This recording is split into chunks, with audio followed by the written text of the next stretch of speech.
చాలా బలమైన నిబద్ధతతో కూడిన అధికారులు ఉన్నారు. ఫామ్స్ కావాలి అని చెప్పి ఆకాంక్షించే వెంకటకృష్ణ గారు లాంటి అధికారులు ఉన్నారు. దీనిని ఆయన అనుభవంతో గైడెన్స్ చేసే ప్రిన్సిపల్ సెక్రటరీ గారు ఉన్నారు, శశిభూషణ్ గారు. దీనిని ప్రాక్టికల్గా కేరళ నుంచి వచ్చి అక్కడ మన పంచాయతీరాజ్ వ్యవస్థ ఎంత బలంగా వీళ్ళు అనుకున్నదో మనకు తెలుసు. ఆ అనుభవం ఇక్కడ మన కృష్ణతేజ గారి ద్వారా, కమిషనర్ గారి ద్వారా రావడం.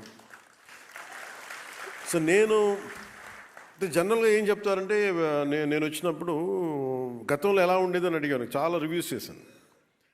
చేస్తే వాళ్ళు ఏం చెప్పేవాళ్ళు అంటే, ప్రతి దాంట్లో ట్రాన్స్పరెన్సీ లేదని. ఒకటి రాగానే ఇందాక మీరు అడిగినట్టుగా మనకి ఈ టెంపరీగా మనం కూర్చొని అవుట్సోర్సింగ్ ఎంప్లాయీస్ నా దృష్టికి వచ్చింది, మాకు జీతాలు రావట్లేదని. సో ముందు ప్రిన్సిపల్ సెక్రటరీ గారితో మాట్లాడి ఫస్ట్ దాన్ని సార్ట్అవుట్ చేసి, అలాగే మన బాలు నాయక్ గారితో కూర్చోబెట్టి మన ఇంజనీరింగ్ సిబ్బందితో ఇట్లాంటివన్నీ చిన్న చిన్న కరెక్షన్స్ చేసుకుంటే కానీ లాట్ ఆఫ్ రివ్యూస్ చేసుకుంటే వెళ్ళాం. సో మేజర్గా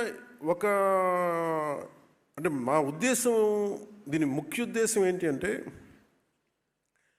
ఒకటి నేను ప్రభుత్వ అధికారులు మన ఉద్యోగం గురించి నేను ఎందుకు ఆలోచించగలిగినంత బలంగా అంటే, నా తండ్రి ఒక ప్రభుత్వ ఉద్యోగి.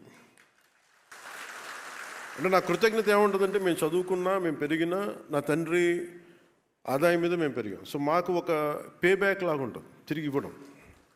సో నేను ఎలా ఇవ్వగలను తిరిగి? ఒకటి మనం సమాజానికి చేసేది, ప్రజలకు చేసేదితో పాటు ఈ ఆంధ్రప్రదేశ్ రాష్ట్ర ప్రభుత్వ ఉద్యోగులకి నాకు సంబంధించిన శాఖ వరకు నేను ఏదైనా చేయగలను అనేది ఇప్పుడు ఒకటి ఉండేది.